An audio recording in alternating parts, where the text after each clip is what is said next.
Hey everyone, Mr. Newman here, and today we're going to learn about characteristics of graphs. This is looking at graphs and just seeing different parts of the graphs. Hopefully many of these you've seen before, but we're going to talk about a little bit of notation as well that might be new to you, so let's get started. First of all, we have something called the absolute maximum. This is the largest output on the graph. That's the tallest part of the graph. One way to think of it is the tallest part of the tallest mountain.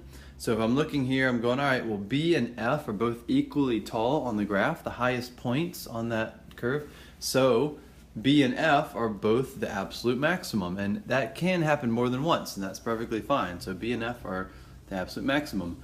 The absolute minimum is the smallest output. You can think of that as the lowest valley.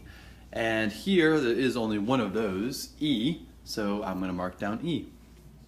A relative or local maximum is kind of like the largest point or the highest output in the close vicinity, in close area around. So largest output in its area, for example, you can look at D there, looks like a little hill.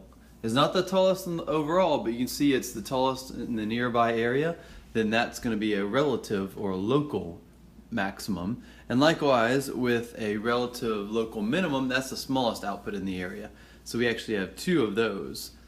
A and C, and they look kind of like valleys, or if they're at the end of the graph, kind of like A is. It's just down the farthest point, but not the lowest point on the whole graph. Next up, we need to talk about increasing, decreasing, and constant.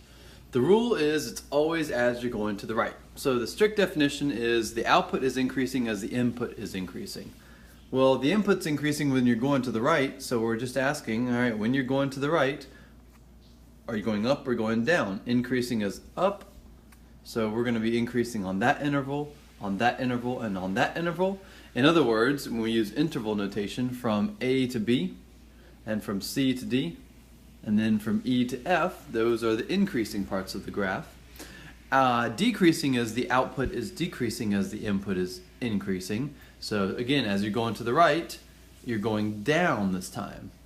And so we have from B to C the graph is decreasing, and from D to E the graph is decreasing. So we're going to write those intervals right there. This constant is when the output does not go up or down. It doesn't change as the input increases. This looks like a horizontal line.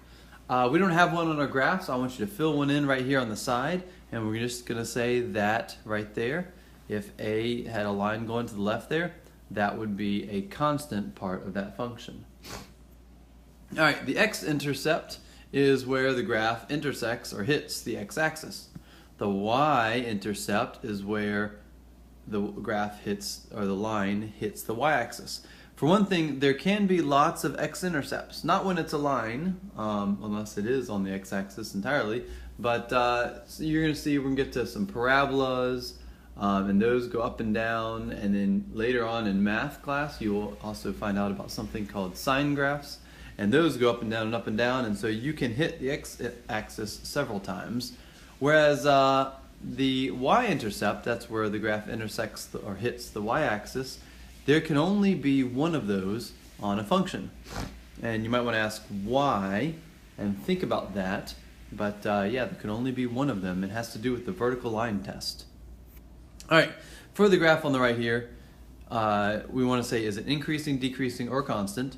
Well, remember, always ask, as you go to the right, what happens? Well, it goes up, so it's increasing. Are there any minimums or maximums on the graph to the right? Why or why not? There are not any minimums or maximums because the graph keeps going up as it goes to the right and down as it goes to the left. For that reason, there will never be a highest point and a lowest point. It always keeps going up and always keeps going down as you go right and then as you go left. So that sometimes happens, and that's just fine. Let's now practice this with these two images. I'm going to do the top one with you, and I want you to figure out the bottom one on your own and finish that before coming to class. So, mark each of the items on the images below. So we're going to do this for both of these. Circle any relative maximums with a dotted triangle. Well, the first thing I'm going to do actually is look for the absolute maximums. I'm going to make that a solid triangle because that I can just pick the highest point and make it a solid triangle. Whoops. sorry, there is a typo here. Let's do this. Those are supposed to say minimums. Alright, now that I've fixed that, we have the relative minimums. There's one of those, the dotted triangle, and the absolute minimum, the very, very lowest, is the solid triangle. Likewise, let's make a dotted square for the relative maximum, and the absolute maximums will be a solid square. There's just one dotted line there, and that is actually not an absolute maximum, because over here on the left, the graph keeps going up forever on the left. That's what arrows mean. So, not an absolute maximum, but it is a relative maximum. Lastly, we want to do the x-intercepts with the solid circles. There's one there, there, and there. There are 3 x-intercepts. And the y-intercepts with the dotted circle, that would be right there. Lastly, we're going to say that each of these numbers, each of those little hash marks is 1. So we want to ask, where is the graph increasing? Remember, it's always as you're going to the right. So even though this arrow points up, it's going to the left, so that does not count. Right here, from -5 to -3, our graph is increasing. One way we can write this is parentheses -5, -3. Notice that is not a point, that is interval notation. What that means is -5 is less than or equal to x. Is less than x, which is less than 5.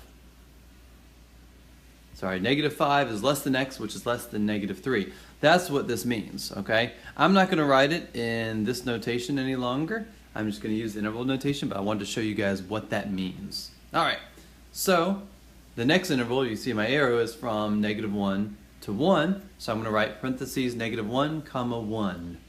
The last increasing interval is over there on the right. It goes from 3 to 4, so 3, 4. The next set, we're looking for where it's decreasing, so this over here, as you're going to the right, that far left side decreases. Now, if that arrow pointing up and to the left keeps on going forever, that means it's always been decreasing forever. It's coming from -infinity. So the way we write that is -infinity, -5. That means it's always anything less than -5 is a decreasing part of the graph. The other interval we have is from 1 to 3. That's right there. And then any constant intervals we have, that's horizontal lines, remember? There's one from -3 to -1, and there's another one over here on the right from 4, and that keeps on going on and on forever. So we're going to say 4, infinity to show that any value greater than 4, the function is constant. Alright, go ahead and do this. I want you to identify the minimums and maximums and the intercepts, and also where the graph is increasing and decreasing. So you should have some triangles and some circles and some squares. Those are all incorrect spots, so please don't do that. But use what we learned up above in the video, and thank you for watching.